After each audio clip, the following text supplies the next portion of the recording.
Subhanallah walhamdulillah wa la ilaha illallah wallahu akbar. Subhanallah walhamdulillah wa la ilaha illallah wallahu akbar. Subhanallah walhamdulillah wa la ilaha illallah wallahu akbar. Subhanallah walhamdulillah wa la ilaha illallah wallahu akbar. Subhanallah walhamdulillah wa la ilaha illallah wallahu akbar. Subhanallah walhamdulillah wa la ilaha illallah wallahu akbar. Subhanallah walhamdulillah wa la ilaha illallah wallahu akbar. Subhanallah walhamdulillah wa la ilaha illallah wallahu akbar. Subhanallah walhamdulillah wa la ilaha illallah wallahu akbar. Subhanallah walhamdulillah wa la ilaha illallah wallahu akbar. Subhanallah walhamdulillah wa la ilaha illallah wallahu akbar. Subhanallah walhamdulillah wa la ilaha illallah wallahu akbar. Subhanallah walhamdulillah wa la ilaha illallah wallahu akbar. Subhanallah walhamdulillah wa la ilaha illallah wallahu akbar. Subhanallah walhamdulillah wa la ilaha illallah wallahu akbar. Subhanallah walhamdulillah wa la ilaha illallah wallahu akbar. Bismillahirrahmanirrahim. Assalamualaikum warahmatullahi ta'ala wabarakatuh. Alhamdulillahi rabbil alamin. Wassalatu wassalamu ala asyrafil anbiya wal mursalin wa ala alihi wa sahbihi ajma'in. Qala rabbi syrah li sadri wa yassir li amri wahlul 'uqdatam min lisani yafqahu qawli. Subhanaka la 'ilma lana illa ma 'allamtana innaka antal alimul hakim. Wa la hawla wa la quwwata illa billahil 'aliyyil 'azim. Wa la hawla wa la quwwata illa billahil 'aliyyil 'azim. Alhamdulillah, sidang penonton muslimin muslimat yang dirahmati Allah sekalian, kembali dan selama-lamanya bersama-sama kita panjatkan kesyukuran kepada Allah Subhanahu wa ta'ala kerana dengan limpah kurnianya dapat sama-sama sekali lagi pada pagi ini kita berpeluang untuk bersiaran langsung dalam program pengajian, ciri pengajian kitab Minyatul Musalli, iaitulah kitab yang membicarakan tentang sembahyang, mana sudah masuk siri yang keempat insya-Allah. Yang mana yang terlepas siri-siri yang sebelum ini boleh tengok di YouTube channel saya lah, Kelas Quran Tajwid, insya-Allah. Di situ ada siri 1 hingga siri 3 lah. Baik, kita masih lagi menggunakan kitab niyatul musalli, yang mana pagi ini kita akan sambung pada muka surat muka surat 12. Muka surat 12. Sidang penonton yang dirahmati Allah sekalian, tajuknya adalah bertuah kita Tuhan suruh sembahyang. Bertuah kita Tuhan suruh sembahyang. Banyaklah dalam Quran ayat-ayat Al-Quran yang mana Allah Ta'ala sebut dalam Quran tentang suruhan sembahyang ni. Antaranya wa aqimus solah, tu antaranya lah, dirikanlah olehmu wahai hambaku, dirikanlah olehmu wahai Muhammad, wahai hambaku, as-salah akan sembahyang. Jadi aqimu tu kalau orang mengaji kalimah tu, kalau kita mengaji dalam ilmu tata bahasa Arab nahwu saraf, aqimu tu dipanggil fi'il amar. Fi'il amar maknanya perbuatan yang menunjukkan perintah. Jadi di sini perbuatan yang menunjukkan perintah dengan makna putus, iaitu suruhan wajib sembahyang 5 waktu tu.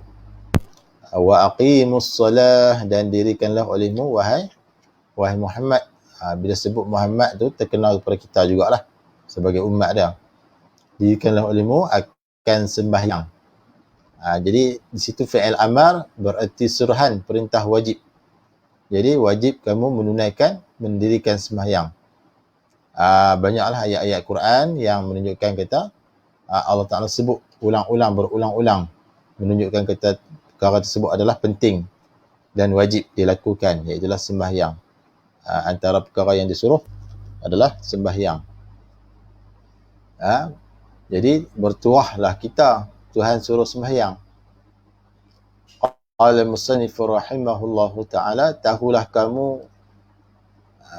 kamu bahawasanya Tuhan suruh sembahyang 5 waktu, ialah sebesar-besar nikmat Tuhan yang diberi kepada kamu, hai orang mukmin.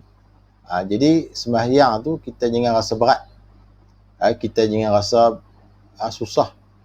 Sebab sembahyang itu 5 waktu tu, start pada subuh sampai isyak tu adalah nikmat, sebesar-besar nikmat yang Allah Ta'ala kurniakan kepada kita sebagai orang yang beriman. Allah Ta'ala kurnia kepada kita. Dan janganlah kita rasa sembahyang itu sebagai bebanan. Sebagai bebanan, jangan rasa macam tu. Sebab nikmat sembahyang itu adalah nikmat. Kalau kita tengok para sahabat, mereka berasa sangat bernikmat dengan sembahyang ini, sehingga kan ada di antara sahabat yang sangat khusyuk. Ramailah, bukan kita antara, ramai sangat sahabat. Sahabat-sahabat Nabi yang hebat-hebat, yang sangat khusyuk ketika mana sedang sembahyang. Burung hinggap di atas kepalanya. Jadi burung yang tersebut anggap peta tersebut, tak sangka kata itu adalah orang yang sedang sembahyang. Burung pun ingatkan batang kayu. Nak cerita kita tetap sungguh anggota zahir dan batin. Khusyuk sungguh, berasa nikmat sungguh sembahyang tu. Dan ada juga sahabat yang apabila terkena tusukan senjata, apabila berjihad, maka berkata ia, jika nak cabut senjata daripada tubuh aku ini, maka cabutlah ketika mana aku sedang solat. Kerana ketika itu aku tak rasa sakit lah. Ketika mana aku solat tu aku tak rasa sakit lah. Tak rasa sakit lah. Sebab berasa nikmatnya sembahyang tu. Nikmatnya, seronoknya sembahyang tu, nikmatnya sembahyang tu, hingga tak rasa apa dah bila cabut tusukan senjata yang ada pada tubuh aku itu pun. Ketika aku solat pun tak rasa apa dah, tak sakit dah. Itu menunjukkan nikmat, sebesar-besar nikmat Allah Ta'ala yang Allah Ta'ala beri kepada orang mukmin, orang yang beriman. Seperti sabda Nabi SAW, maksudnya, artinya, tiada diberi akan hambanya dalam dunia. Tiada diberi akan hambanya dalam dunia terlebih besar kebajikan. Terlebih besar kebajikan dan kebahagiaan daripada diizin baginya, bagi hambanya dua rakaat sembahyang. Itu sabda Nabi SAW. Tiada terlebih besar kebajikan. Tak ada yang lebih besarlah kebajikan dan kebahagiaan daripada diizin bagi hambanya dua rakaat sembahyang. Itu adalah terlebih besar kebajikan dan kebahagiaan. Jadi kita jangan rasa sembahyang itu sebagai bebanan. Kita sembahyang tersebut kita anggap sebagai nikmat daripada Allah Subhanahu wa taala. Baik. Kerana apa yang kata sembahyang itu adalah terlebih besar kebajikan dan kebahagiaan tu kerana apa? Kerana ada padanya pada sembahyang itu seperti tersebut. Ini iaitu yang kita tersebut tu fa fiha yahsulul khalwatu ma'ahu. Tu yang kata, sebab itulah yang dikatakan sembahyang itu besar kebajikan, terlebih besar kebajikan dan kebahagiaan. Kerana fa fiha yahsulul khalwatu ma'ahu, kerana dalam sembahyang itu seolah-olah dapat khalwah, dapat bersunyi dan bersekali serta Tuhannya. Jadi sembahyang tu, bila kita sembahyang, seolah-olah kita dapat bersunyi diri dan bersekali berserta dengan Tuhan kita. Seolah-olah kita Allah Ta'ala duk perhati kita. Tapi hakikat memang Allah Ta'ala duk perhati kita. Yang tu kita kaji dalam ilmu tauhid kan. Sebab sifat basar Allah Ta'ala. Allah Ta'ala sentiasa melihat kita. Di mana jua kita berada, walaupun tempat yang nyata ataupun tempat yang sunyi, tempat yang dilindungi oleh manusia, Allah Ta'ala tetap melihat kita dengan sifat pelihat yang ada pada zat Allah Ta'ala. Jadi bila kita sembahyang ni, seolah-olah kita berkhalwah, seolah-olah kita berada bersunyi diri, mengasingkan diri dan bersekali kita dengan Allah Ta'ala. Wal infiradu bihi, dan dapat berasing diri. Khalwah dengan berasing diri ni lebih kurang lah makna dia. Dan dapat berasing diri daripada manusia. Bila kita sembahyang ni, hati kita ingat Tuhan. Hati kita tu dapat mengasingkan diri daripada manusia. Ya. Sebab tu sembahyang yang paling khusyuk ni waktu malam.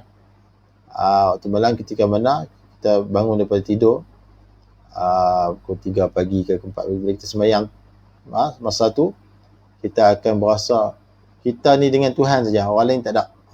Seolah macam tu. Maknanya hati kita bertumpu kepada Allah Ta'ala. Tak ada gangguan daripada manusia. Sebab ketika tu orang tidur kan. Jadi tidur sunyi kan. Allah dengar pun dengar mengerah kan. Berdengkur.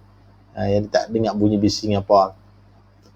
Jadi hati kita akan lebih khusyuk jika kita sembahyang pada waktu tersebut. Jadi wal infiradu bihi, dan dapat berasing diri daripada manusia dan bersekali dengannya, dengan manusia. Dan bersekali dengannya. Wal mujalasatu lahu. Qala musannif wal mujalasatu lahu, dan seolah-olah dapat kedudukan bagi orang sembahyang dengannya.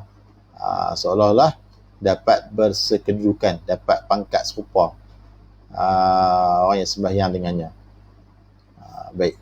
Maksudnya orang yang sembahyang dengan dia tu seolah-olah dapat pangkat yang sama, kedudukan yang sama.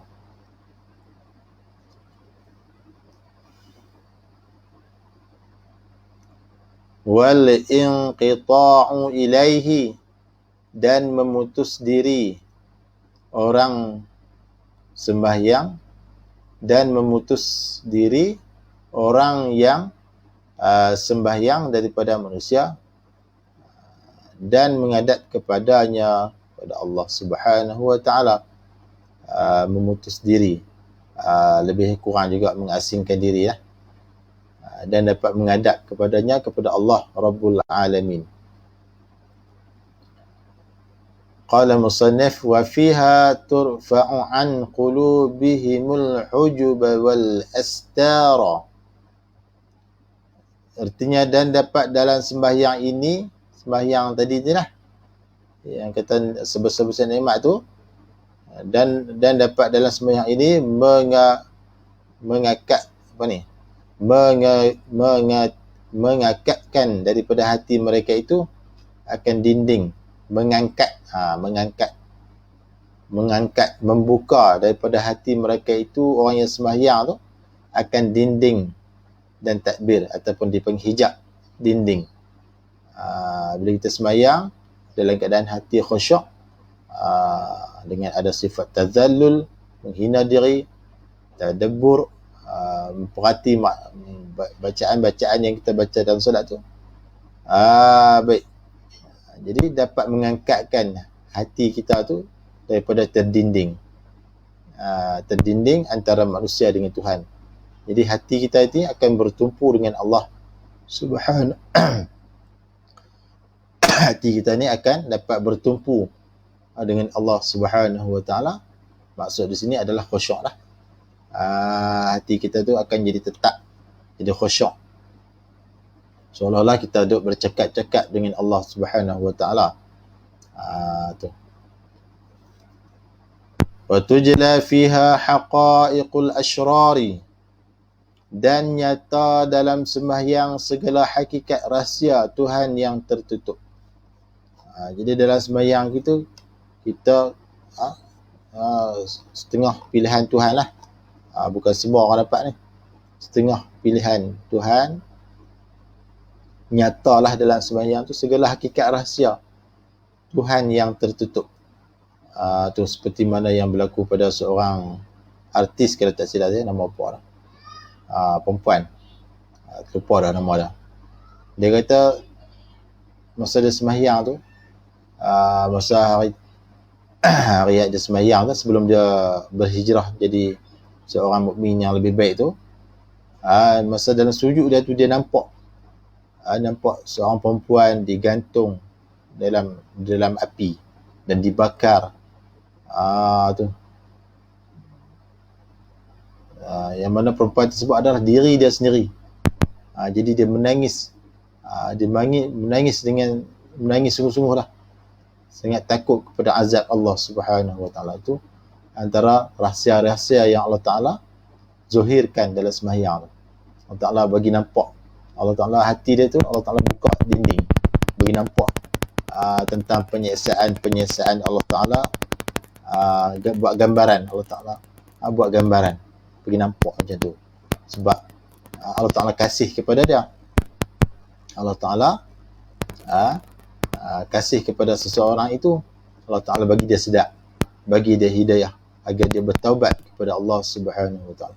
Ini berlaku betul-betul. Jadi bila Allah Taala buka hijab, kita akan nampak apa yang Allah Taala nak tunjuklah, nampaklah. Macam artis tersebut, dia nampak seorang perempuan dibakar, digantung dalam api dan dibakar. Dan dilihat perempuan tersebut adalah diri dia sendiri.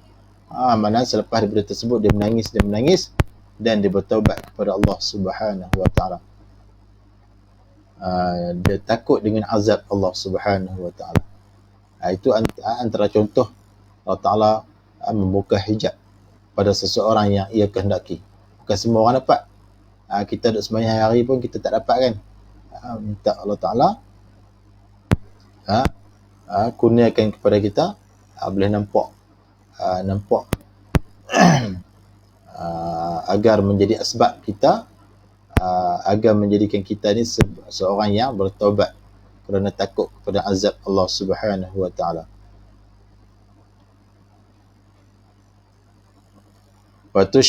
Qala musannif wa tushriqu fiha al-anwar, dan cemerlang dalam sembahyang segala cahaya nurnya.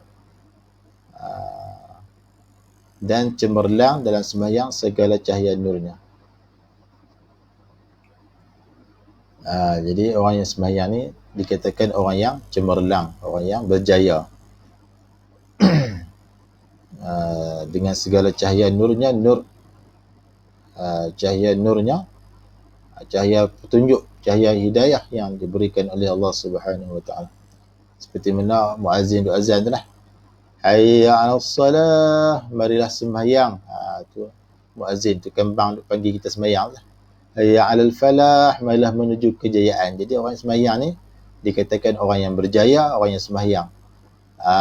Orang yang cemerlang, orang yang berjaya.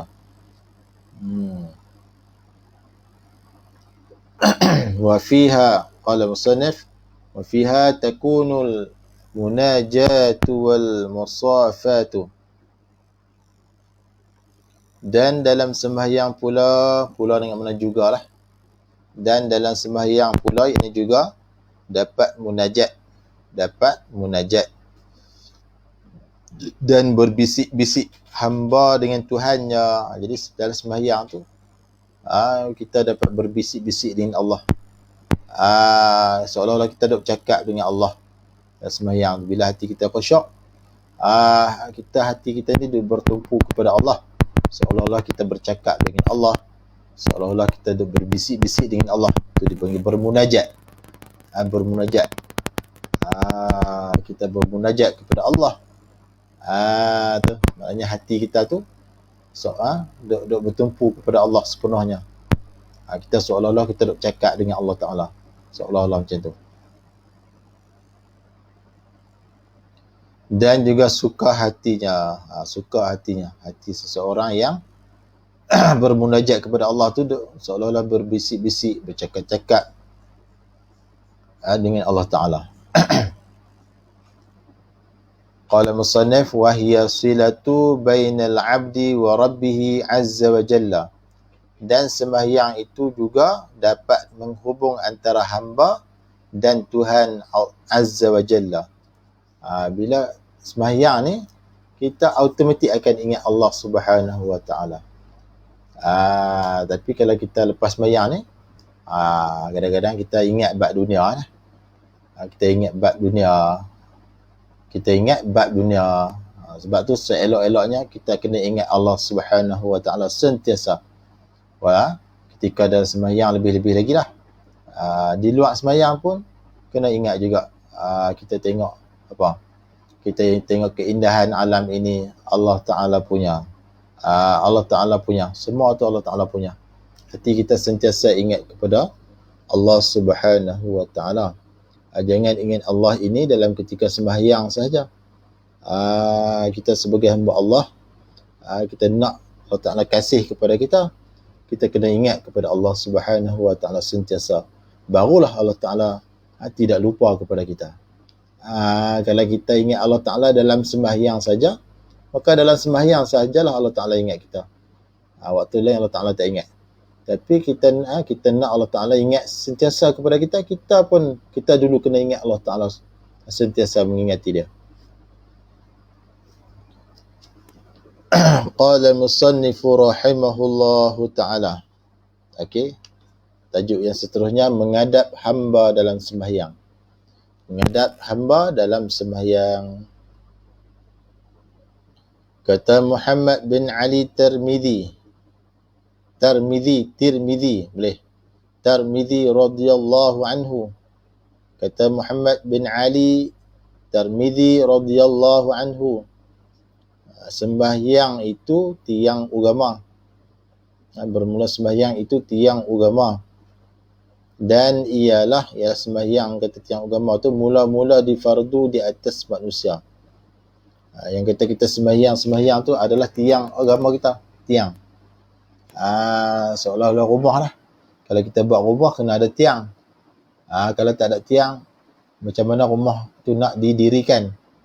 Kena ada tiang, kena ada bumbung.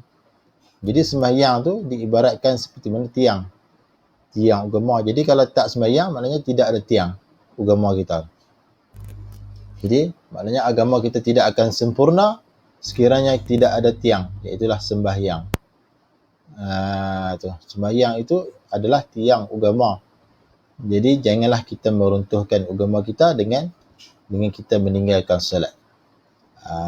Baik. Pastikan kita mendirikan agama kita dengan kita bersolat, bersembahyang.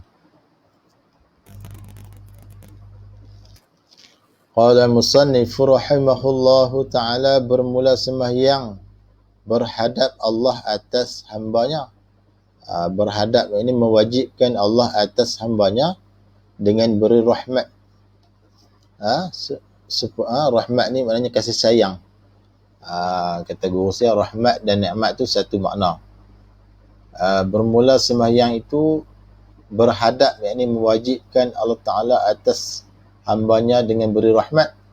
Supaya apa? Supaya hamba pun menghadap menyembahnya dengan sembahyang dalam rupa kehinaan, dengan perasaan dirinya dan anggotanya merendah dan menyerah dan hina dan khusyuk kepada Tuhannya. Tu. Jadi sembahyang ni kita kena ada rasa kehinaan diri. Kena rasa hina diri. Sebab kita kita menghadap ni siapa? Raja segala raja lah. Raja segala raja itu Allah Subhanahu wa ta'ala. Raja segala raja. Tidak ada raja yang lebih hebat melainkan Allah Subhanahu wa ta'ala, Rabbul Alamin. Jadi bila kita sembahyang ni, kita berhadap Allah Ta'ala ni, kenalah ada rasa rupa kehinaan diri. Rasa diri kita ni hina. Dijadikan daripada air yang hina, iaitu air mani. Dan bila mati nanti jadi bangkai, hina. Rupa kehinaan dengan perasaan diri kita. Kita rasa perasaan kita tu, kita rasa hina bila menghadap Allah Subhanahu wa ta'ala. Dan anggotanya merendah dan menyerah, dan kita serah kepada Allah Subhanahu wa ta'ala. Anggota kita pun jadi merendah diri dan menyerah dan rasa hina, dan khusyuk hati kita tetap. Khusyuk ni maknanya tetap, hati tetap anggota. Hati kita kena khusyuk dan kepada Tuhannya. Maknanya hati itu kena bertumpu kepada Allah, bertumpu kepada Allah Subhanahu wa ta'ala sahaja. Dan perasaan di hatinya tetap dan gemar dan rindu kepadanya, kepada Allah Tuhan, dan juga dalam sembahyang beberapa rupa. Jadi hati kita tu kena rasa suka, kena rasa gemar. Lepas sembahyang rasa nak sembahyang lagi. Rasa sembahyang, lepas sembahyang rasa nak sembahyang lagi, tak sabar-sabar dah nak sembahyang yang kedua. Maknanya hati tu kena rasa suka, kena rasa tetap, kena rasa rindu kepada Allah Subhanahu wa ta'ala sentiasa. Sentiasa rasa rindu kepada Allah. Dan juga dalam sembahyang ada beberapa rupa. Berdiri rupa merendah diri kepada Tuhan. Berdiri kita dalam sembahyang tu adalah dikatakan rupa merendah diri kepada Tuhan. Kita berdiri tegak dalam sembahyang bagi orang yang sihat itu dikatakan rupa merendah diri kepada Tuhan. Kerana apa? Kerana kita apabila menyambut raja mesti berdiri. Seolah-olah kita raja kita nak mai kampung kita, ataupun kita kata Perdana Menteri nak mai kampung kita lah. Kita nak merendahkan diri kepada Perdana Menteri tersebut ataupun raja di dunia tu dengan kita berdiri. Kita tak boleh duduk. Duduk tu nampak macam tidak hormat. Berdiri. Berdiri itu dalam sembahyang tu seolah-olah kita merendah diri. Rupa merendah diri kita kepada Allah Subhanahu wa ta'ala. Itu dia kata kerana kita apabila menyambut raja mestilah berdiri. Mestilah kita berdiri bila raja mai tempat kita. Duduk tu nampak macam tidak hormat sikit. Dan angkat tabik. Kita berdiri tu dan kita angkat tabik lah. Kalau boleh angkat tabik tu angkat tabik. Angkat tabik menunjukkan diri kita tu rendah dan raja tu sangat mulia. Tu. Sebab apa kita berdiri bila raja mai tempat kita kena tabik. Sebab apa? Nak menunjukkan kita ni rasa rendah diri dan raja tu lebih mulia. Tu seolah-olah adalah sebab perumpamaan kita berdiri dalam sembahyang tu adalah seolah-olah kita merendahkan diri kepada Tuhan kita. Dan qala musannif, dan takbir, dan bermula takbir itu pula ialah rupa menyerah diri. Kita takbir Allahu Akbar itu dibuat rupa seolah-olah kita menyerah diri. Menyerah diri. Kerana apa? Kerana manusia apabila menghadap raja, ia angkat tangan menyembahnya. Angkat tangan lah. Daulat tuanku, ampun tuanku, angkat tangan. Isyaratnya apa? Angkat tangan tu isyaratnya hamba serah diri kepada raja tu. Daulat tuanku, angkat tangan kan, angkat tangan dua belah. Ampun, harap diampun. Tu jadi angkat tangan itu seolah-olah isyaratnya hamba tersebut menyerah diri kepada raja tersebut. Menyerah diri. Dan hamba tidak kuasa hendak melawannya. Jadi bila mana hamba itu menyerah diri, angkat tangan kepada raja itu, maka dia menyerah diri, maka dia tak berkuasa, dia tak mampulah untuk melawan raja tersebut. Baik, itu seolah-olah lah gambaran.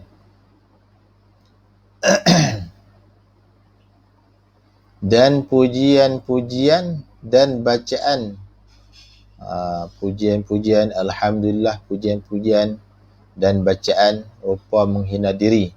Bacaan-bacaan dalam sembahyang tu adalah rupa menghina diri. Dibuat rupa seolah-olah menghina diri. Seperti kita baca ihdinas siratal mustaqim dalam surah Al-Fatihah tu, artinya tunjukkanlah olehmu ya Allah akan kami yang hina ini. Tunjuk apa? Jalan yang betul. Tu. Jadi bacaan-bacaan tu seolah-olah kita rupa menghina diri kita. Kita minta Allah Ta'ala tunjuk kepada kita yang hina ini jalan yang lurus, jalan yang betul. Tu. Dan rukuk, dan qala musannaf, dan rukuk yang bermula rukuk dalam sembahyang tu lah. Dibuat rupa merendah diri juga. Rukuk tu dibuat rupa sebagai merendah diri juga. Kerana apa? Kerana manusia merendah. Kerana manusia merendah kepada manusia. Di antara kita ada sifat rendah diri. Ada juga tunduk. Maka merendah kepada Tuhan aula lah. Jadi bila kita sesama manusia ini, kita rasa rendah diri, kita tunduk, bagi hormat. Tunduk. Jangan rokok lah dekat manusia, tak boleh. Haram. Rokok ni hanya kepada Allah. Jadi kita tunduk hormat. Tunduk kepala saja. Sesama manusia. Tu sesama manusia kita tunduk. Rasa rendah diri lah. Lebih-lebih lagi lah Allah Subhanahu Wa Ta'ala, pemilik alam ini, lebih-lebih lagi lah kita kena rasa rendah diri. Tu rokok. Rokok tu sebagai merendah diri kita kepada Allah Subhanahu Wa Ta'ala. Dan sujud, dan bermula sujud itu rupa tetap anggota dan hati. Jadi sujud dalam sembahyang tu rupa sebagai tetap anggota dan hati. Kerana apa? Kerana dengan sujud kita iaitu menghantarkan 7 anggota tu lah. Dahi, 2 tapak tangan, 2 lutut, 2 perut, 2 perut, jari kaki. Tu tujuan kita. Kerana dengan sujud itu, mata orang yang sembahyang itulah tidak melihat itu ini. Bila kita sembahyang, kita sujud, mata kita tu tak boleh tengok sana sini lah. Kita tengok sejadah lah kan. Tak boleh tengok sana sini. Maka manakala mata tetap, maka manakala mata tu jadi tetap, tak boleh tengok sana, tak boleh tengok sini, tengok sejadah saja, nescaya hati pun tetap. Itulah. Bila mata kita tetap duk tengok sejadah saja, maka hati pun kita pun jadi tetap. Yang hati kita boleh pergi sana pergi sini dengan sebab mata kita tu lah. Tambah lagi waktu kita berdiri tu lah, mata kita tengok sana, tengok sini. Jadi hati kita pun macam tu juga lah. Ada pergi sana, pergi sini. Jadi waktu sujud tu mata kita tak boleh tengok sana, tak boleh tengok sini. Jadi maka hati, mata pun jadi tetap lah. Duk tengok sejadah saja. Hati kita pun sama juga. Jadi tetap. Dan segala bagai duduk rupa gemar hati pada menyembah, iaitu rupa duduk bertempuh. Kita duduk dalam sembahyang tu lah. Rupa sebagai hati kita ini gemar menyembah kepada Tuhan.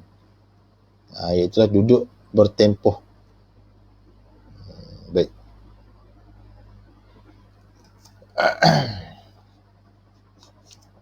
Okey, sikit lagi. Dan tasyahud, dan bermula, qala musannif, dan bermula tasyahud. Tasyahud lah. At-tahiyyah adalah tasyahud. Rupa rindu. Rindu kepada Allah. Seperti kita assalamu alaina. Maknanya, hai Tuhanku, minta selamat atas kami. Assalamu alaina yang kita baca dalam tahiyat adalah dia seolah-olah kita rupa rindu. Assalamu alaina artinya, hai Tuhanku, minta selamat di atas kami. Menunjuk pada doa ini kita sangat rindu kepadanya. Jadi doa ni, assalamu alaina ni, artinya hai Tuhanku, minta selamat di atas kami ini, menunjukkan kata kita ni sangat rindu kepada Allah Subhanahu Wa Taala. Sebab itulah kita minta Allah Taala selamatkan kita daripada jalan yang tidak betul, jalan yang tidak lurus.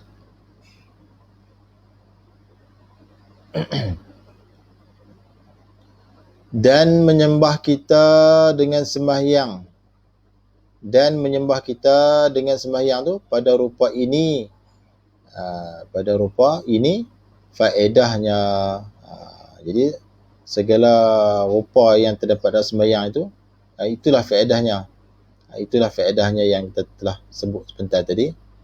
Supaya apa? Supaya Tuhan kasih sayang kepada kita.